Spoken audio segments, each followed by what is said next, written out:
Congress should focus its attention on three areas. First, I believe that robust prosecution of violent criminals is the best deterrent to violent crime. Prosecutors should punish to the fullest extent of the law individuals who misuse guns, knives, or anything else to commit violent crimes. There should be no leniency, Mr. Chairman, Mr. President, whatsoever for the commission of such crimes. Secondly, we should examine and address any deficiencies, and we have them, in our mental health system. Time and again, we have seen a strong connection between mental illness and violent crime. We should not fall prey to the delusion that government can prevent all bad things, nor should we assume that simply throwing money at the problem will solve it. We should do, Mr. President, instead, a better job of helping those with mental illnesses before their problems spiral out of control. Third, I would suggest that we should weigh the impact of violence in the entertainment industry on violent crime in this nation. Many video games, movies, television shows, and songs contain graphic depictions of violence. Common sense tells us that glorified violence can distort impressionable minds, particularly those afflicted with mental illnesses or mental challenges.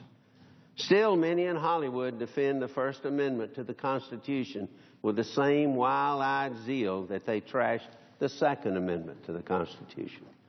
Mr. President, I stand here to defend the Bill of Rights in its entirety. And in closing, I have recently held, Mr. President, public meetings since January the 1st in each of my state's 67 counties. My constituents overall are deeply concerned about any infringement of their Second Amendment rights. They're concerned about their ability to protect themselves. They're concerned about their ability to protect their families. And they're concerned about their ability to protect their property. They're concerned, Mr. President, that the activities, traditions, and way of life that they have long and peaceably enjoyed and protected by the Constitution could possibly be outlawed. They're concerned that they may unknowingly run afoul of a new gun control law because the proposals before us are so illogical and inconsistent and contrary to common sense. Mr. President, I believe this overall is a legislative misfire, and I have outlined what I believe would constitute a clear-eyed response to the situation at hand. I will continue to vigorously oppose gun control legislation. I will continue to stand firm in defense of the Second Amendment. I yield the floor.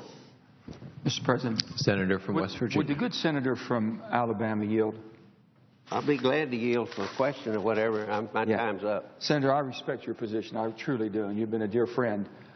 In the bill that Senator Toomey and I, the amendment Senator Toomey and I are working on, if I could just point out and ask your concerns about that or your consideration, if you would, especially the Second Amendment, because I'm a defender, and I think Senator Toomey is, as you are, of the Second Amendment.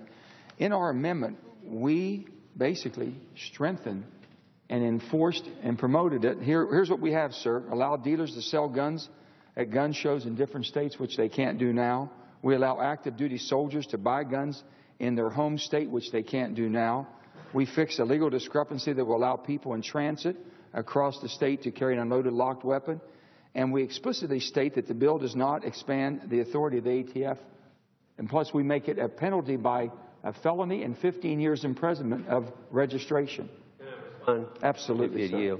To tell the distinguished senator and my friend from West Virginia, I have a lot of respect for him, but I totally disagree. This is the first step in the erosion of our rights under the Second Amendment. That's why I will oppose this. I totally and fundamentally disagree with the offer. And I respect your position on this, sir. Thank you. Senator from South Carolina. I'd like to be recognized.